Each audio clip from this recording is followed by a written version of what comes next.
All right, welcome to episode 2. Oh, that's a spider. This is episode 2. Welcome to Cat's Jar, a jar full of emotions, experiences, and random conversations being released to the world. I'm your person, Revenge. All right, you guys, this is episode 2. Holding on tight, I hope. Just a little recap of my day today. I had the day off, so just cleaning my home today. And now I'm filming my podcast. I did adult things today. Um, I realized in the first video that sometimes when I speak too loudly, the microphone hears it really good. So it's a little further away from me this time. So let's see how this works out. But this being episode 2, we're going to talk about being an only child. So this topic relates to me. If you didn't know, I am an only child.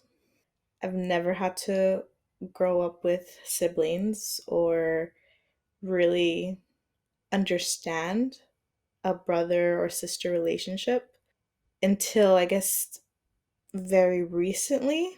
And it's been like, I can't believe people go through this with their siblings. But, anyways, I want to touch on how it is being an only child and the misconceptions of being an only child. Yeah, so I feel like there is a lot of stereotypes when it comes to being an only child, and when I tell people that I am, I get a, oh my god, you're so lucky to be an only child, and you don't have to do this or do that, or I get a lot of things that people say, and they are very valid, don't get me wrong, but being an only child also does have its downfalls, and that's something that I kind of want to speak on today.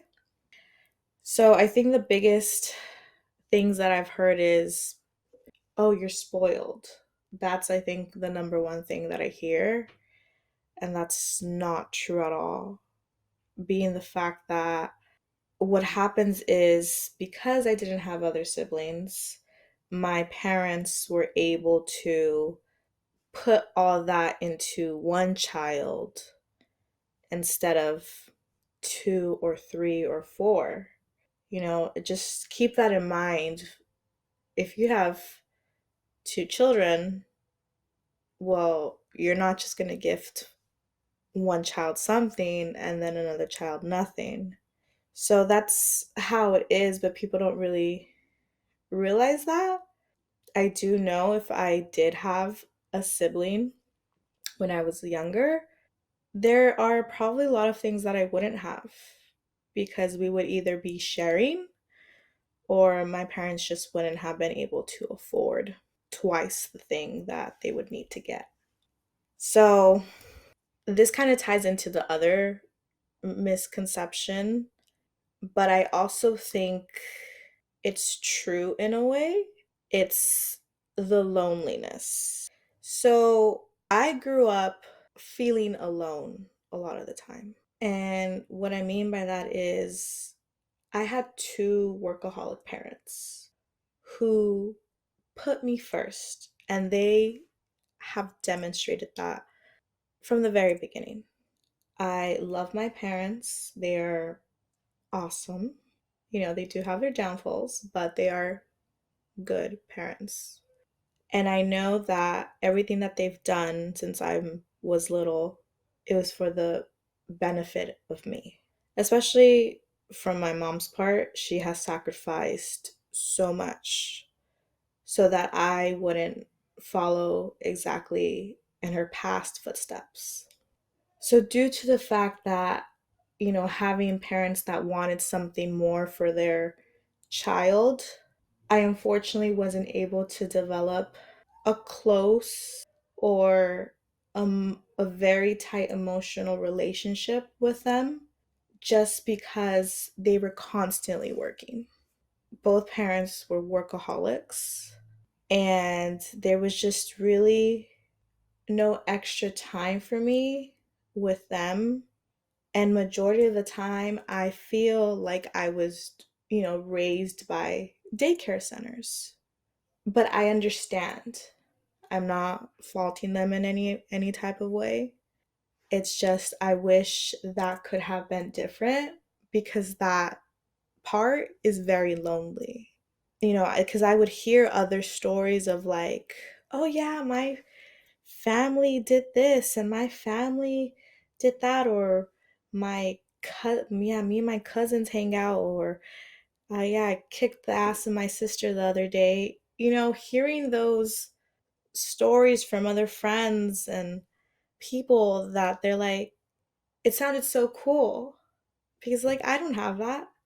I'm not saying I didn't create memories. I do have great memories with them, but I've never had that family that people talk so much about.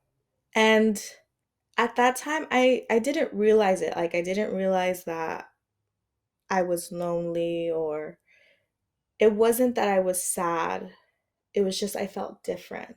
And due to, you know, being raised by daycare centers, it grew a lot of independency in me, of learning how to just fend and do things for myself. Because I know by the time my parents finally picked me up, it was, take a shower. It was eat, take a shower, and then go to bed. So the way that it would work, it was like I remember getting up at 5 a.m., my mom starting to get me ready for school and then getting herself ready, um, getting ready for work. And then we would be outside of the school slash daycare center before 5:45 because that's the time it started. We'd wait there until the lady would arrive, and we'd sit there in the car, and then finally when she would arrive, my mom would check me in, and then she kissed me goodbye and say have a good day. And then I went on with being at the daycare center until school started at 7:45. So I was there from 5:45, then regular school started at 7:45. School ended at 2:45. And then after that, daycare started I think at 3:15 or 3. And from there, I was at the daycare center till 6:30. So it's a lot of time frames, but basically I was in because the daycare and the school had kind of like a contract. And this is more particularly for elementary, where they would have those hours, and that's where I would stay. And they were two different daycares incorporated by the school. So daycare, school, then after school program. And I remember 90% of the time always being the last kid getting picked up. And in my head, I would wonder here and there why, where's my mom? Where's my dad? But I never made a big deal out of it. I think I kind of felt more bad for the teachers than, bad for me. And I know there was times where even after the after school program was like closing, like it was 6:30, I'd be there sometimes even till 7. And that wasn't too often, but I would say it was at least once a month. And it was just because due to the fact that my parents were constantly working. So yeah, in that aspect, I feel like I grew up alone.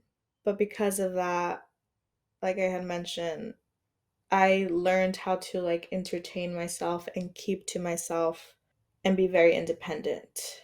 And that's why I'm okay with going to go eat at a restaurant by myself, or going to the movies by myself, or going to the park and just sitting there.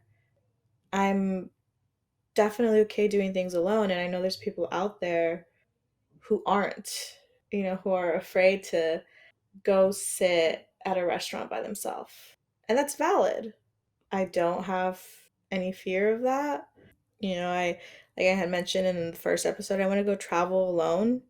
It wasn't scary at all because my whole life I've felt like I've done things alone. You know, my parents have done everything that they can for me, and they've also given me opportunities to, go on mini vacations with them and appreciate different cultures and things like that. And I appreciate that a lot. I know that not all only childs are kind of what I'm describing, but I feel like a majority of only childs are. I've had two other friends that I've met that are only childs, and in a way, we're all kind of the same, but I've realized our parents are a big factor on how we're shaped. It plays a huge role. And now my mom has remarried and she lives with her husband. He has a daughter who is 15. And so now she's living with them. And me and her have gotten closer in a type of way, but I guess, there's things that happen between siblings, and I guess that's what I'm learning right now is like it's a little odd. Like we can fight here and there, and my solution is to be like, she's she's not my sister. I mean, yes, she's married to her husband, but because I'm older and we didn't like grow up together, it's kind of like I can cut her off if I wanted to, but I guess you're not really supposed to just after like a fight, because you're siblings, if that makes sense. Yeah, it's just I'm very more like, if you're gonna give me a type of problem, you're just gonna stay out of my life. I'm that type of person. I don't like conflict.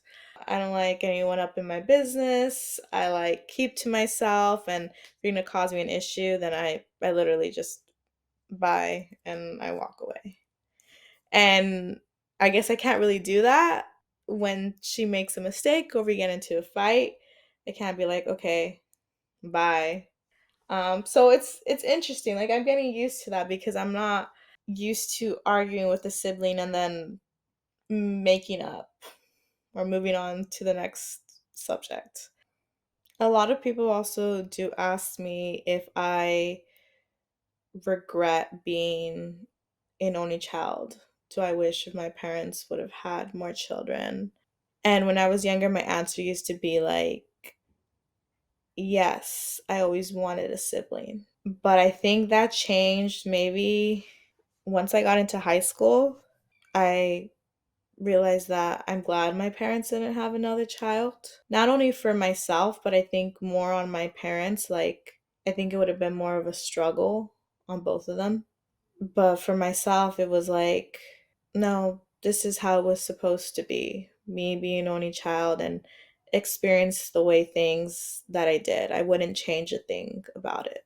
I'm really grateful for the person that I've become because growing up like this, I've learned so many things. And since I've had to learn how to do things on my own, it means, reaching out more to to people around me, or especially in school when I was in school, and it was like reaching out to counselors, advisors, teachers, making sure that like I was on the right pathway because I didn't have an older sibling to ask, "Hey, how do I fill out my college application?" or "How do I make a resume?" or how do I build this? Didn't have that. So I'm kind of like in this mixed situation where it's like I had to look a lot and ask for help and learn, but also I'm very stubborn and independent where I don't like asking for help on certain situations. So I'm kind of like in the middle of both. Before, when I was younger, when I wanted to learn something, I would just like observe whatever the person was doing. Like, let's say they were building something or doing something cool on their phone. Instead of going up to them and asking, hey, like, what's that? Or can you show me that? I would observe, learn it real quickly, and then attempt it on myself just because I didn't want to go up and ask. So it's kind of a conflict with myself on getting help and not getting help. But I do want to say, I think the greatest thing that I have gotten as an only child is that we can easily entertain ourselves in any given situation. Like, let's say we go to a party. Before like phones were out or anything, I would sit there and play things in my head, like imaginary things in my head to entertain my brain. Or I would bring a bag of small toys and sit at the corner or sit in my chair and play with my toys for hours. And I still do this to this day where, let's say I go to a family party and I'm bored out of my mind, I'll sit there and just entertain myself. I think that's one of my greatest things that isn't like really a big deal, but I pride myself in that because if someone asks me, like, hey, you want to come to this with me? Yeah, I'm down. Whether I like it or I don't, I'll join you. And I'm able to just go with the flow. If it's something I'm not really vibing with, I'll still be there with you because obviously you wanted to go, but I'll be in my own head. So I think that's one of my favorite things. That isn't really a big deal, like I said, but I guess I take a little pride in it. And I know it's something that my parents have always loved about me, that I've never had to be like, let's go, like I'm bored, I'm tired.